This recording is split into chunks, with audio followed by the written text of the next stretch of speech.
Nobody wins. Today, nobody really has won anything. Well, unless you want to count the college football teams that are playing tonight in the season opener. No, but in the course of the decision that came down today regarding the DeflateGate scandal or situation or decision or whatever you wish to call it, nobody is a winner. Now, you might already halt at your screen and go like this and say, whoa, whoa, Chris, wait a minute, you're talking crazy. There's got to be one winner in all of this. Tom Brady. He gets to play week 1. He gets to play the opener. He got vindicated. Yeah, I'm going to use the air quotation marks like the judge's decision puts independent investigation in question marks. Nobody won, folks. And by the way, if you haven't noticed, this thing still isn't over. This is not over by a long shot. You know that old Lamb Chop song from way back when, the song that never ends? This might be the court case that never ends, okay? This is like a played out drama on Law and Order. You know, cue the song. Dun, dun, dun, dun, dun, dun, dun. You know, just, you know, whatever. That's what it is. That's what it has become. It has become a circus. It has become a sideshow. It has become a frenzy. It has become a mess. It has become just this utter annoyance that we can't leave out of our minds. And Roger Goodell, poor Roger Goodell, writes in his letter this statement after the decision is handed down today, that while we disagree with the decision and we will appeal it in the Second Court of Appeals, we want to focus on the opening weekend of football. Here's a tip, Roger. You can't have it both ways. You can't say that you're focusing on the opening weekend and still having a drawn-out appeal. Nobody wins. Nobody wins in any of this. Nobody wins. Nobody, no party involved wins in all of this. There are no winners. Tom Brady is not a winner. You know why? Because the only reason that really he won is because the NFL lost. Is because the NFL fell flat on its face again, because apparently the NFL has no knowledge whatsoever of the legal process. No knowledge whatsoever. Because according to Judge Berman's decision, they made 3 major mistakes, which to an extent I definitely agree with one. Another, I don't know what role it has in it, and another I kind of partially agree with. The first one is that the NFL did not turn over all its evidence when that was requested. And that one I agree with 100%. Because if you're going to say that Tom Brady didn't turn over evidence when he destroyed his cell phone, which I'm surprised Tom Brady's not sitting and getting some jail time or a sentence for that, because tampering with evidence and destroying it is, oh, by the way, a felony. If you're not going to turn over the evidence that you have and deny Brady's camp that opportunity, aren't you kind of contradicting yourself a little bit, NFL? Aren't you doing that a little bit? Because, you know, again, you can't have it both ways here. So that was one thing that Judge Berman mentioned in his report today. The second thing was that they did not let Brady's camp interview Jeff Pash. But here's the thing that I really don't agree with about that, because, again, his role in the Wells report was not that huge. It really wasn't that big of a thing. Wells was the main person that put the report together. All really that Pash did was a couple of edits. And the NFL even said they really weren't that big a deal. It really wouldn't have been validated testimony anyway. And again, you don't want to have testimony that makes no sense and is unvalidated and doesn't have any relevance to the case at all. So really, I don't really find the reasoning behind that. And the third thing that Judge Berman mentioned that the NFL really screwed up in was, I'm trying to think of the last thing, because there was one more big one that they mentioned. Maybe I have it here. Oh, yes, this is the big one. And this one I sort of agree with too. The NFL compared Roger Goodell said in his report that the closest thing that he knew of with tampering with equipment for a suspension-wise was the steroid policy, the drug testing policy of a 4-game suspension for the first offense. I do find that a little bit stupid because deflating footballs, taking steroids, while both in a way are competitive advantages, I think this one has a lot more merit and problems in it than this one does. You know, it's a pretty big difference between the two. I think steroids would give you a pretty big competitive advantage over than a couple of pounds per square inch in a football. So I can kind of understand that concept of it. But again, here's the but. Here's the thing. The NFL had no precedent for this offense. They had none.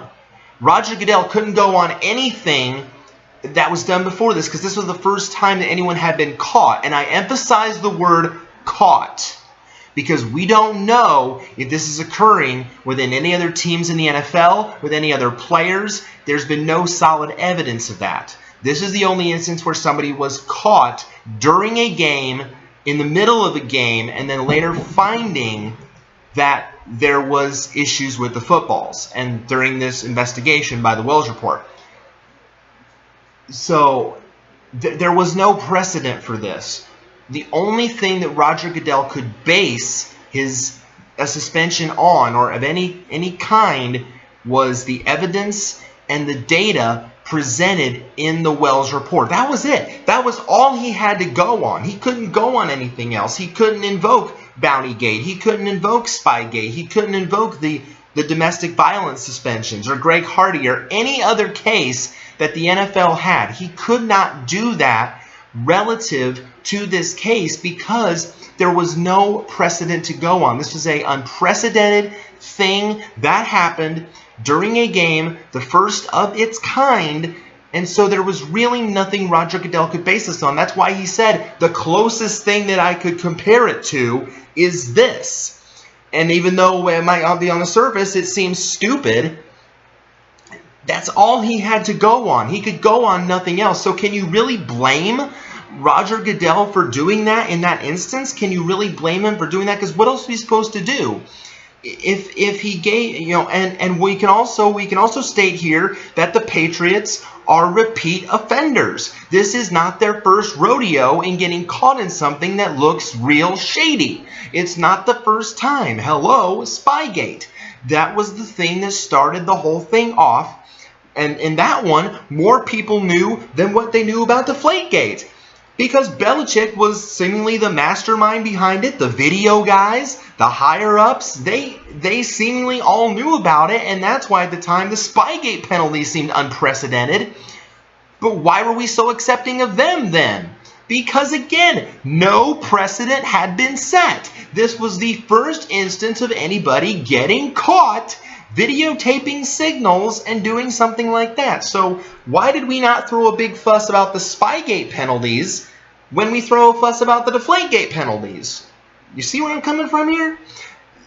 They're repeat offenders. So again, maybe there's a little bit of basis of Goodell to do that because the Patriots were repeat offenders. And I believe Troy Vincent, who brought down the discipline in that letter to Brady, mentioned that in his letter. Because you guys are repeat offenders and because you say that you're going to fully cooperate with investigations and you don't, it leads to this. You are setting the precedent. Since there was no previous precedent to be set, you're setting it now by doing this, by waving your success in the NFL's face and saying, screw you, we're so successful, we don't need to go by your quote-unquote rules.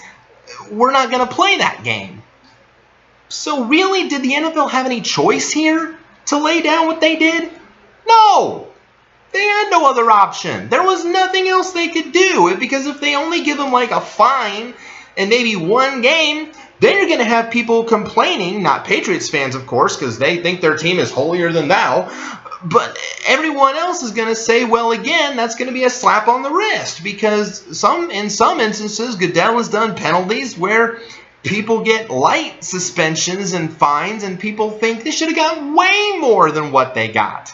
But now, recently, it seems that people are throwing fits because players are getting more than what they should, and now they're saying, well, Goodell has no consistency. Well, what do you expect when no one is ever satisfied with anything he does? No one's ever satisfied. Nobody. Nobody wins. Nobody's satisfied with any. I have not seen one time, maybe outside of Spygate, that might have been the only one, because really in that instance only Patriots fans threw a fit, because again, we're better than you.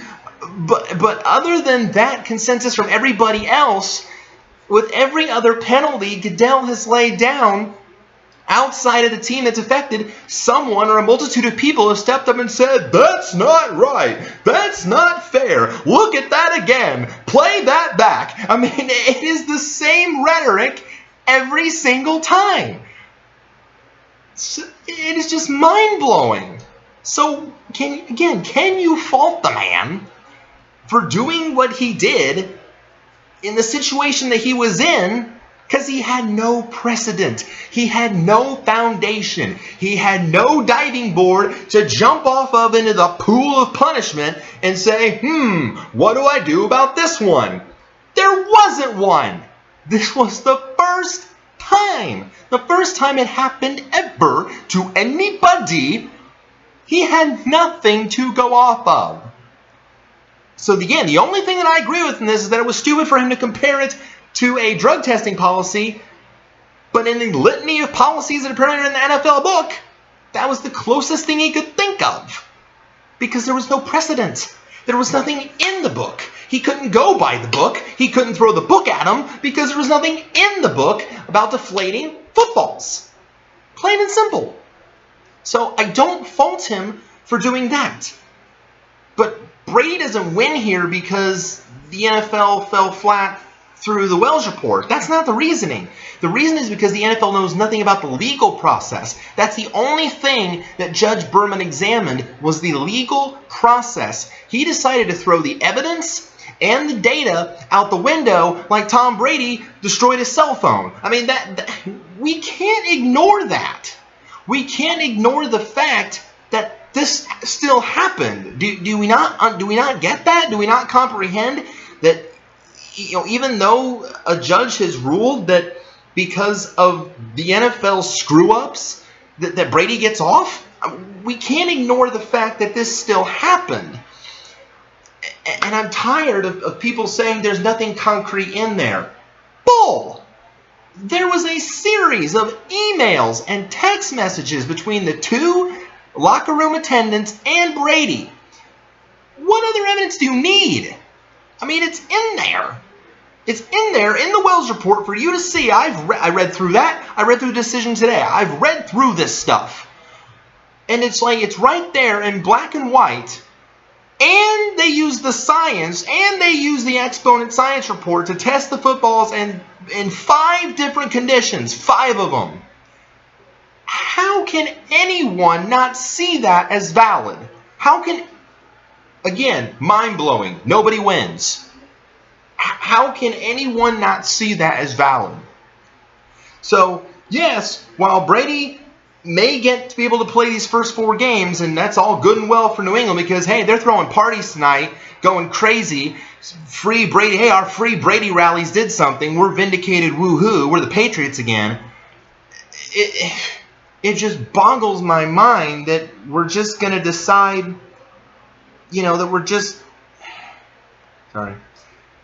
that we're just going to decide that, all that stuff in the Wells report, all that stuff that actually, took place in the game, that didn't really happen. Well, does that mean the Patriots' 48-7 win didn't really happen then? Do we throw that out the window too? Do we throw out their run to the playoffs? Do we throw that all out the window? That's what it seems like. If we're just going to throw the fact that that happened out the window and not have it have some basis in a decision to overturn or not overturn an appeal, that's really callous. That's really, really callous and self-centered. It really is. So for all you who think, Brady gets off because he didn't do nothing wrong, no. The reason is because the NFL screwed up. The NFL fell flat on its face. So Brady didn't win anything. The NFL lost. And speaking of Roger Goodell, he certainly ain't no winner either. Because we realize now, Roger Goodell needs to resign. Yes, I'm going on full blast here on everybody. I'm just going to state this for the record. I'm going blast on everyone. Even though I'm not a fan of the Patriots, I never say I will be. I'm not like their cocky ways. I don't like that fact at all. I'm putting everybody on blast because, again, nobody wins. Roger Goodell needs to either resign or be terminated at this point. His credibility and reputation, if he even had one, are entirely shattered after this. There is no way that he can escape from his shortcomings anymore. Because basically at this point, because his knowledge of discipline, his doling out of punishments, the NFL's legal understanding and knowledge are just so screwed up that at this point it just seems to me on the surface, and I'm not saying for NFL players to start a war and go crazy and cause mass chaos, but it seems at this point like the rhetoric is any NFL player can get away with anything, and discipline can be handed down. It will either be reduced or thrown out entirely. The examples are numerous. Today's decision. The Saints in Bountygate. Players got length of suspensions, tossed out later. Ray Rice, indefinite suspension, tossed out later. Adrian Peterson, indefinite suspension, tossed out later. Greg Hardy is now thinking about appealing his 4-game suspension. I don't blame him because of the recent stuff that's been going on. Ben Roethlisberger got a suspension reduced from 6 games to 4. It's clear as day. It's clear as paint on your wall. It is just so mind-blowing, again, that Roger Goodell cannot, and the NFL cannot think of consistent ways to enforce policies for different offenses. The NFL has to adopt a new policy, it seems like, every time something goes wrong that wasn't in the book before, when there's no precedent for what happened. They always have to make addendums to these policies. Shouldn't you be prepared for some of this stuff to happen? I mean, I understand that you may not be able to control everything, but for gosh sakes, you have to have some understanding. You are commissioner of one of the biggest sports leagues, probably the most successful of the major 4 sports in the country. And you cannot keep having these screw-ups and be reliable and be a notable source when these things happen. From now on, again, for gosh sakes, from now on, if any player out there commits some kind of incident or mistake or whatever about something, anytime now there's a punishment, there's going to be questions. There's not, as I mentioned, there's not going to be much acceptance because the credibility is shredded. It's torn apart. It's ripped up into little rippy bits and spewed all over the NFL because they have no consistency. I mean, when you are comparing tampering with equipment to steroids, something is wrong.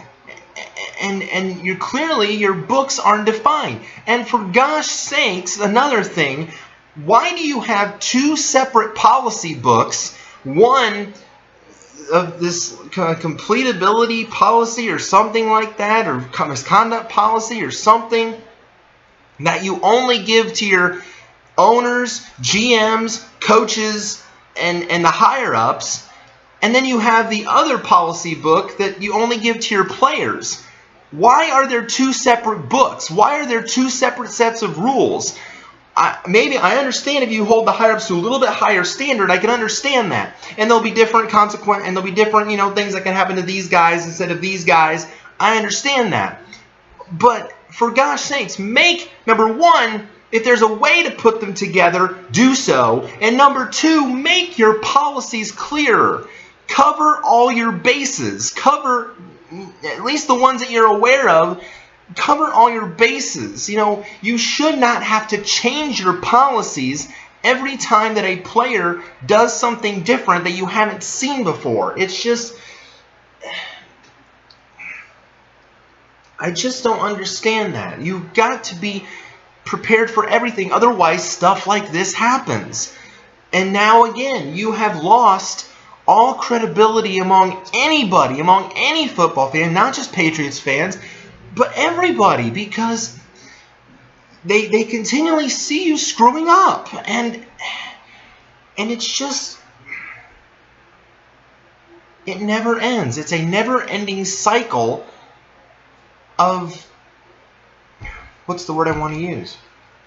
It's a never-ending cycle of recycled garbage. That's really what it is.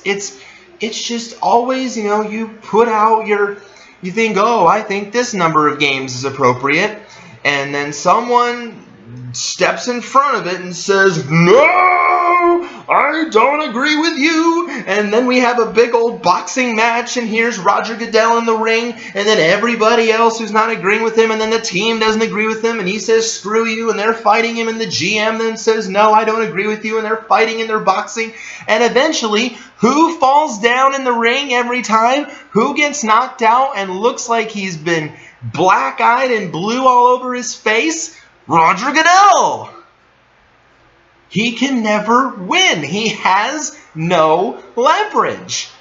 Nobody wins. There's no... It's across the board frustrating and annoying. And we want to stop hearing it. But it won't end. It won't end. Because the NFL is going to appeal the decision. Now, the thing that did surprise me was that the NFL did not decide to request a stay of appeal so that Brady could stay off the field. So let me get this straight, NFL. You're still going to let Tom Brady play during this time. You're going to keep him on the field, but you're still going to appeal the decision that we don't agree with. Again, Roger Goodell. Makes a lot of sense. That makes a lot of sense. Oh, and then you have the balls to say that, oh, I'm not going to attend the Thursday night game this year because I want the focus to be on the Patriots and their championship. And you know what Patriot fans and all of us are doing to that comment? We're all laughing at you. And we're throwing another haymaker. Because that is the most ridiculous thing that you could ever say in that instance. It's tradition for the commissioner to attend the Thursday night opener. He's usually always there. But nope, he's afraid of getting booed by the legion of Patriots fans, and he doesn't want the focus to be on him. He wants it to be on them. You just put the focus on them and you and this whole situation since January. The focus has been on them and you in this whole process.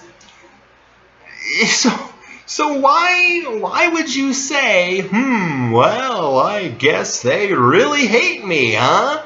I guess they hate me, and I guess a lot of other people hate me, and I guess, the DeMaurice Smith hates me, and I guess, the head of the Players Union, he hates me, and all the other former Patriots or analysts on ESPN, they hate me, and I guess I shouldn't be there Thursday night. I guess I should let them revel in their success and revel in their glory, and I'm going to step aside, and I'm just going to be an observer.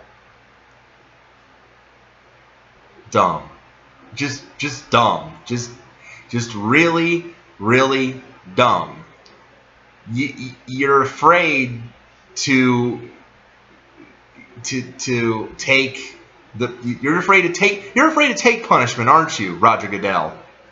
You scared little son of a gun. You scared little fox turning tail. You are a, pardon Toy Story, but you are a sad, strange little man. And but in this case, we do not feel pity for you because you're afraid to accept the booze and accept the stink of your reign as commissioner, and you're not going to be there because you're afraid of what they might do to you.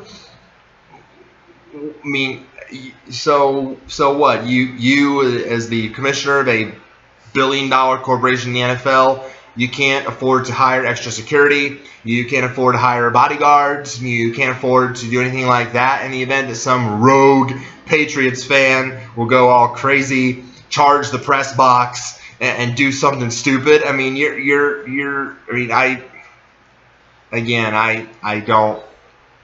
don't get that. You don't win, Roger Goodell. You're definitely not a winner in any of this. And speaking of former Patriots, Troy Vincent is not a winner in any of this. Troy Vincent had to be the poor fall guy, the messenger for all of this, to write the letter to Brady.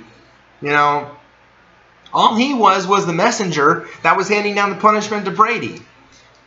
But he said, you know, the commissioner dictates. The commissioner says this. The commissioner says that. It came down from the commissioner. It was not handed down from me. And then the players union has the balls to say that, oh, Vincent is in no capacity or authority to hand down discipline. He had nothing to do with that. He outlined in the letter to Brady, he said that the commissioner says, the commissioner has taken this into account, da-da-da. He has dictated this, da-da-da. I am just notifying you of the discipline. I'm the messenger. I'm not having any other role in this besides that. And yet Vincent still gets lambasted and blasted by the players union. He's a poor representative because he has no authority in that he cannot write a letter of discipline to Tom Brady. No, no, no, no, no. Troy Vincent, not a winner. Of course, the NFL is not a winner in any of this. Of course not. How can they be? They screwed it up. They farked up again. I mean, for like the umpteenth time with the legal process. You know, they have a clear problem. The problem is clear. They have a clear problem. I don't know if they need to hire better legal advisors or lawyers. I think they poured, what, $3 million into the Wells report, and not counting the court fees and legal fees and all the filing fees and all the other multitude of fees that are out there. Fees. I mean, you know, all of them. They do not have a clear understanding. Okay? Obviously, they know nothing about the legal system. They are just making up punishments out of thin air. Okay, let's spin the wheel. Domestic violence is indefinite. Hitting your child with a tree branch, indefinite. Bounties on players. Okay, you get 10 because you're the mastermind. You get 8. Coach Payton is banned. Defensive coordinator is banned, you know, for a year. You know, defining the lengths of the punishments, know nothing about because, again, different. Comparing, again, going back to the comparison thing, comparing punishments when they have no bearing on that whatsoever. Pulling policies out of thin air in light of recent events. Because, again, the reason we want to know why the Ray Rice and Adrian Peterson stuff was thrown out, because they created a new domestic violence policy right after that thing happened, and they said, yes, it applies to this situation. No, it doesn't, you dum-dums, DTDs, because they were under the policy from 2007 of the personal conduct policy at the time. There was no policy because you just created it out of nonsense because you thought it was a good idea because, oh, we didn't have a policy on that. We were very ill prepared. We were probably just doing something in the other room. smoking, drinking, doing something crazy. We didn't have anything to do with that policy. We had nothing about domestic violence or hitting your kids. We had nothing on that. And so you just decide one day. You just decide, I think we're going to officially now make a policy. Yep, okay, you can't do this, you get this. If you do it once, you get this. Twice, you get this. Third time, you get this. There, it's in writing, it's in stone tablets, it's locked away in the Vault Hall of Fame. It's in there, it cannot be changed. It is now officially legally binding. And it will apply to the cases of Ray Rice and Adrian Peterson. No, it doesn't. You stupids. You just came up with that. It doesn't apply to them. It applied to the last personal conduct policy that you had in place under the current system.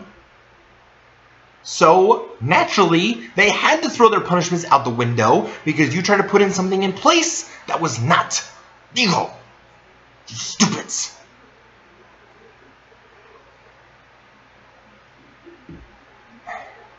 Just ridiculous. Just absolutely ridiculous. The NFL, again, Roger Goodell and the NFL, no credibility. None. None. No knowledge of the legal process. No knowledge of punishments, no knowledge of discipline, no knowledge of comparable things and covering all their bases, nothing. Those two policy books they have just be completely revised, completely changed, looked over with a fine-tooth comb by a true independent person that has no knowledge of anything, no bias toward the NFL or any side whatsoever, but at least has enough knowledge of the legal process to understand things and completely look over the fine-tooth comb and say, okay, either this is right and it's good and it should stay the way it is, or I think this needs tweaked, or something needs changed, or wait, this needs covered, or what if this happens, ... etc., etc., etc. Every base that you can control needs to be covered. Everything that you don't think can happen, but yet still is a percentage of happening, should be in your policy books. It should be there, period, end of statement, signed on the dotted line by everyone that is tied to the NFL. I don't care what you say. It should be there to prevent some stupidity like this from happening ever again. That's how I feel. Thankfully, my screen is very durable. So even though I'm going to town on the NFL and Roger Goodell and Tom Brady, there's other parties that aren't winners here. The NFLPA, the Player Association, they don't win any of this. It's stupid to say that a victory for one player is a victory for everybody. Not really. Not really. What did everybody else have to do with it? What did every other player have to do with this situation? Again, this never happened before to anybody. So what players can come out and say, yay, good for you? None. Because again, this never happened. It doesn't involve them.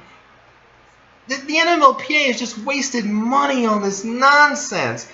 This whole thing, for gosh sakes, and I hate making this comparison, but this whole thing has been like a script out of the WWE.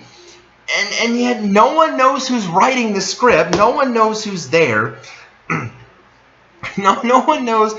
There's just a bunch of, all these people together are in a room, all these representatives in a room together, maybe a dark room with one light bulb like the old movies, just one light bulb, one room, Everyone's on these like maybe old school typewriters, just okay, and this is how it's gonna happen, and then we do this, and then you do that. There's just this script, everyone's typing it, no one knows who's writing the script, just we're all just typing and thinking about stuff and throwing it out there, and then all of the others just writing and then they throw the typewriters away, and then it's like no, not writing on pieces of paper, we're just scribbling stuff on a piece of paper and writing, and then all of a sudden one guy screams at another, "You're wrong! No, you're wrong!" And they're just screaming at each other and almost come to blows again, physical violence and fighting, and they're pushing people across the table, and the guy goes into a wall, and the guy goes through the wall, and everyone just keeps writing on pieces of paper and scribbling, but one guy still has a typewriter and he's still typing in the corner, and everybody, because he's writing the story for the Associated Press about the fighting, and then he's just writing and everyone's still writing, and then one guy just screams out, "Okay, let's do it this way now, everybody," and they just keep on typing and typing. That's what this is. It is a mess of paper and insanity and chaos and typing and writing stories and rhetoric and asking questions and answering questions and whether they're BS answers or not, and it's a parade. It's a parade, charade, circus, sideshow, whatever. It's just frustrating. The Patriots aren't winners in any of this. The Patriots are definitely not winners in any of this, because here's the thing again. Because no matter what any judge says, no matter what any judge says, no matter what the NFL says, no matter what the NFLPA says, no matter what Goodell says, the Orny Smith says, any talking head analyst says, what I say, no matter what anybody says, here's the perspective. The Patriots are always going to be labeled these negative things because, again, repeat offenders. They're always going to be labeled as such by the general populace of society, of fans or analysts or whatever. They're going to be labeled that. They're going to be labeled as cheaters, tainted, tarnished, bullies, overbearing, annoying, cocky, and any other negative word you can really think of, except outside of Boston.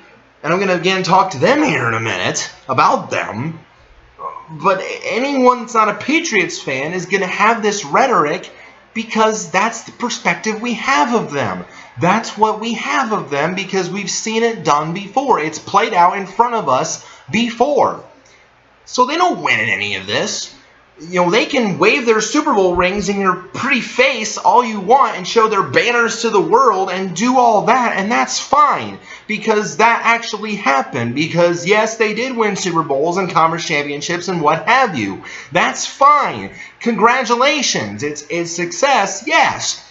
But it doesn't obscure the fact and won't eliminate perspective. Success does not always eliminate perspective. It doesn't. If there's already been a label placed on you, it is very, very hard for that label to be shaken or shook off or changed or whatever. It is very tough and difficult for that label to be erased from you. So you can wave the rings and show, hey, we won all you want, but it's not going to change people's perspective. It's not going to change their minds. They don't win in this either.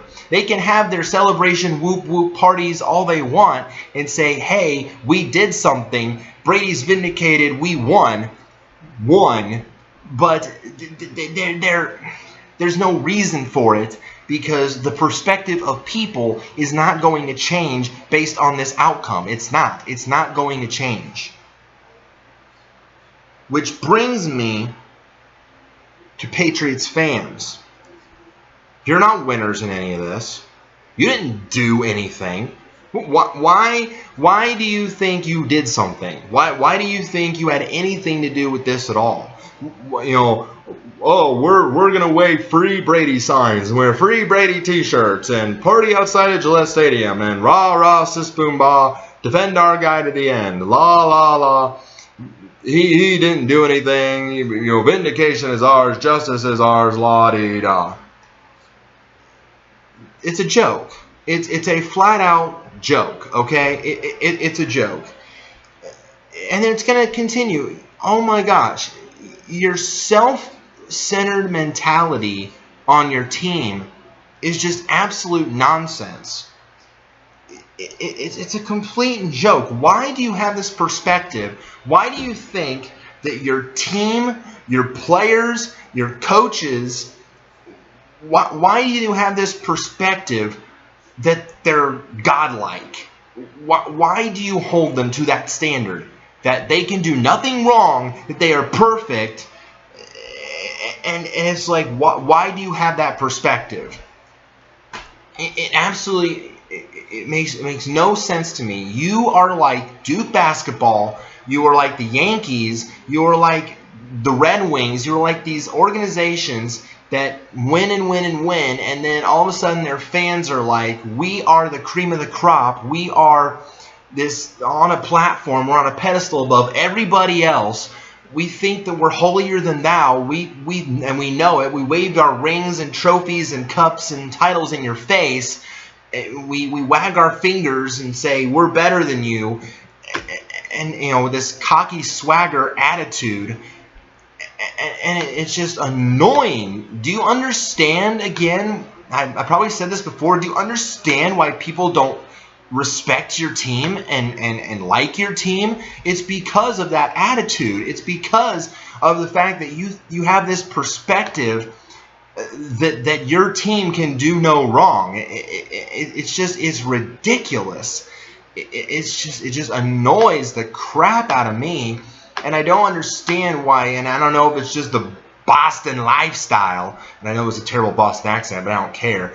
Whatever it is, but it's like, is that normal? Is that normal for you to have this attitude that you're better than everybody? That you know, I understand that success breeds confidence, and success maybe breeds pride and that kind of thing, but not to the level that you guys take it to. When you start putting your entire staff and players and coaches on pedestals and saying, you know, we are way better than you, and we know it, and we can do no wrong, that's wrong in and of itself, because they can, and they have, and they will.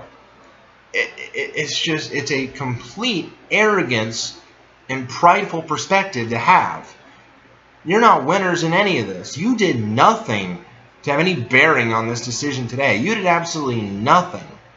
So while you can have your crazy rallies and your, you know, we win again, win theory, you did nothing.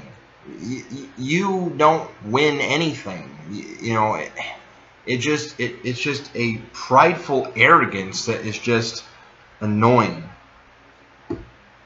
And finally, to end this part of my rant, so I got more things to talk about, a couple more things.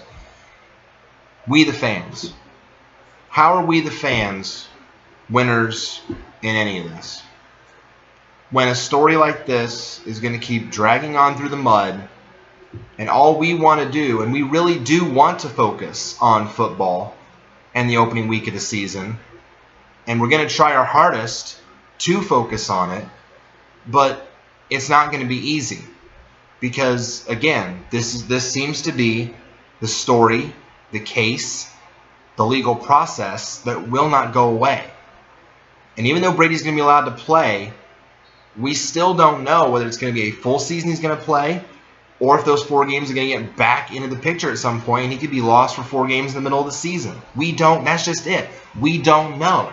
We don't know what the eventual final outcome of this is going to be. You know, we don't know. So that's why we really don't win, because it's going to keep dragging on. It's going to keep dragging on and dragging on and dragging on. And again, it's just a stupid thing. Even though Goodell says we need to focus on opening weekend, we can't. We can't anymore. As long as the circus, the sideshow, the freak show, the dragging through the mud slinging, the name calling, the, you know, anything you can do, I can do better, you're wrong, I'm right, no, I'm right, you're wrong, talk perspective continues, there's no winners. No one wins. Nobody wins. Will this thing truly ever be put to bed? Will it just be appeal after appeal? Will this really be the case that never ends? It's going to be hard to tell. But I do know one thing's for certain. Change has to be made in a lot of areas. The Patriots are going to have to make changes of some kind to avoid getting caught in stuff like this ever again. I mean, once was bad enough with Spygate, but twice? Twice in the span of a few years? I understand that you want to get competitive advantage sometimes in games, but to do it under cloak of night and darkness and in a secretive way is not helping you, and it's not helping anybody. There need to be some changes made, one way or another. The NFL, of course, has to make changes in some way. They need a better understanding of the legal process. They need truly independent investigators. And, of course, Ted Wells is not a winner in any of this either, because it's his report. It's getting blasted and slammed and tossed out the window like it was nothing and it never happened. So he's definitely not a winner in any of this. But they need a complete rehaul of their legal system and processes and investigations in that area. A complete change or revision of their policy books. Incorporate the two together into one and cover their bases. And Roger Goodell really needs to get out of the commissioner's office. Bar none. He needs to get out of the commissioner's office. Now, he probably won't do that himself because, again, he thinks here that he did nothing wrong and that he had discretion to do what he did. But he, again, no longer does he have any power when it comes to handing out discipline. None. Because you know that whenever a story breaks, when there's discipline handed down, you just have, now all of a sudden you just keep staring at it and say, "Oh, it's going to be A, appealed, and B, it's going to either be reduced or thrown out." That's what it's come to.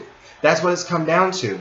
So unless Goodell realizes that nothing he says or does anymore is officially fully valid because it's going to get challenged anyway, he's got to step aside. There has to be somebody in there that can lay down consistent discipline, that has an understanding of the game and the policies involved in it, that can work together with the Players Association and D. Maurice Smith, or whoever the leader is, if it's not D. Maurice Smith at the end of the day, to get some consistency together in handing out punishments, and what those punishments should be, and in the situations where they might not have thought it had happened before, but it still could, there's still that chance that it could, and that base needs to be covered. There's going to be change. In some way, after all this happens, when the final result does happen, when this is finally put to bed, whenever that may be, whether a few months down the line or a few years down the line, there's going to be changes made. And we're going to have to be accepting of those changes, whether we like it or not. But the bottom line is, until that happens, until that actually happens and change is actually made across the board, not just one side, but across the board, there's no winners here, folks. No one won today. No one won anything. There's no winners. Everybody screwed up. Everybody made mistakes. Everybody had their faults. Everyone was to blame in some way. You can't point just one finger at Tom Brady, or you can't point a number of fingers at Roger Goodell.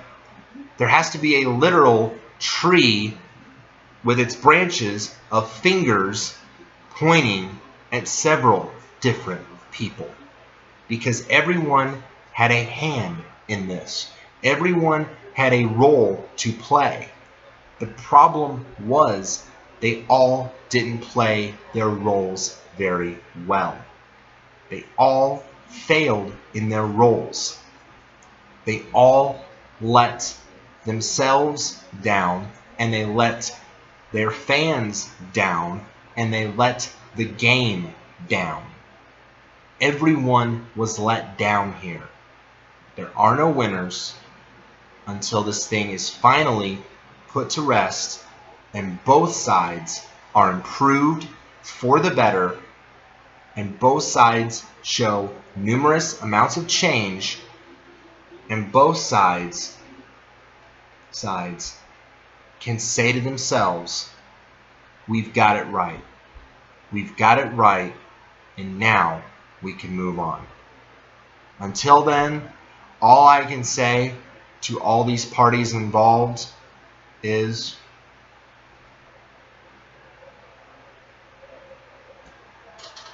come on, man.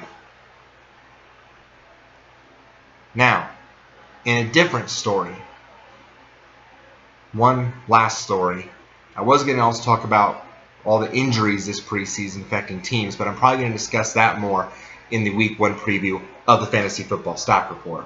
So we'll discuss that more then. But the RG3 situation in Washington.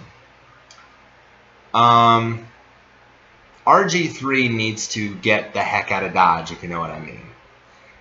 He needs to get the heck out of Washington. He needs to find a different situation that he can thrive in. This is also getting a little bit ridiculous because Washington's offensive line is one of the worst in the NFL. Clearly, letting him get beat up game after game after game, even in the preseason. He's gone through concussions. His knees have been destroyed. Ankle issues, whatever else issues. There's been several. And I understand that RG3's style, being a running quarterback, puts him in these situations. But we've seen other successful running quarterbacks that don't have these issues. Prime example, Tim Tebow. And Tyrod Taylor in Buffalo just won the starting job. You could say Marcus Mariota. There have been plenty others who don't have these same issues because they either A, have a better skill set, or B, their offensive lines just give them better protection. This can't keep happening to Robert Griffin III. And he made one of the most arrogant quotes. I mean, it's up there at Goodell quote level bad. He had the balls to say, I'm the best quarterback in the NFL. Really, Robert? How many Super Bowls have you won? Oh, that's right, you won none. How many NFC Conference Championships have you won? Oh, that's right, you've also won none. How many NFC East Division titles have you won? Okay, maybe they won one, but still. I think it was a fluky year anyway, but still. Who, as an NFL player, puts themselves through that level of punishment? And I understand there are players out there that's their job. That's what they do. They get paid to do that and put their bodies through punishment. I understand that. But when you're starting to go through, again, the troubles the NFL has with the concussions and with CTE and players that are, because of that issue, killing themselves and committing suicide, and because of that issue, because it leads to depression and mental issues, do we want to see that happen to RG3? I don't. As a person, I think RG3 is great. I think he's a great individual. He's a nice guy. He was great at Baylor. Great player. Great person. I like him. But to continue to subject yourself to that punishment, I don't blame Washington for putting Kirk Cousins as a starter. I don't blame him at all. No blame for that. I don't know if that's just because they think he can actually win the team games or because they want to protect RG3. I don't know why that, it could be either or. So that decision being made, I don't know. It could be either one of those two. So what it boils down to is, though, to me, he needs to find a system where A, he can be the starter and be successful, and B, where his style will actually work. He needs to end up in a situation where his style will actually have some success to it, and he won't be subjected to all of these issues. And some of them I understand he can't control. It's the nature of the game. The play where he blew his knee out was a fluke play where he's trying to recover a fumble. That really couldn't, that could happen to any player. So that really I don't blame him for. But the repeated concussions, the hard hits, getting practically beat up every single time because his offensive line can't block worth a darn. That's too much. That's honestly too much. So, again, if I were Washington, if I were Dan Snyder, if I were the GM, well, number one, I'd change the name of your team, but that's a completely different story. But number two, I would find a way, entertain trade offers for Robert Griffin III. If you really want to protect this player, if you really want his long-term health to be your focus, if you want him to survive in a life after football and not have to worry about CTE and memory loss and brain issues, if you are really concerned about his long-term health, you will do the right thing and you will get him out of Washington and you will put him in a better situation where his skill set can be successful. If you're just going to protect him by benching him and then eventually decide, okay, now we're going to put you back in, that, again, helps nobody. It helps no one. Again, nobody wins because that really doesn't help anybody. So, Washington, do the right thing here. Do the right thing. Make Kirk Cousins your starter for the long term. Make Colt McCoy your backup for the long term. Develop these two players for the long term and put them in your offense to better suit the offense better. Tailor the offense to their style. And find a way to put Robert Griffin III in a situation that he can thrive in, that he can be successful. Because I think in general, we're all rooting for Robert Griffin III to be successful. I think a lot of people in the NFL do want that. So put him in a situation where he can be successful. Put him in a situation where he's not going to get beat up and dragged down every single time he plays. Put him in a situation where he truly can thrive.